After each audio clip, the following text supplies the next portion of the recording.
I could still not do that, like, on call, like, just do it. Oh. So, the other day, we were just sitting there driving, and we were in the car, and my mom's, I was driving, actually, think of it, I was driving.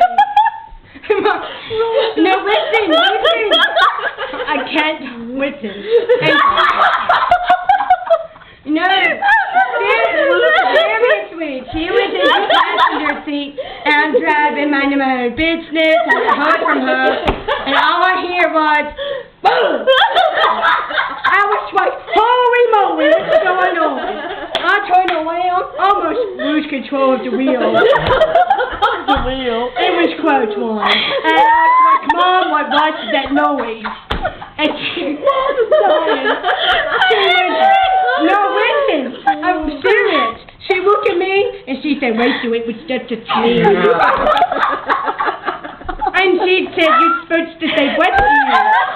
I said, Mom, I am not saying what to you. I am not questioning that. Makes me mad. And I turned right back around and I just drove down the road, mad at my mama.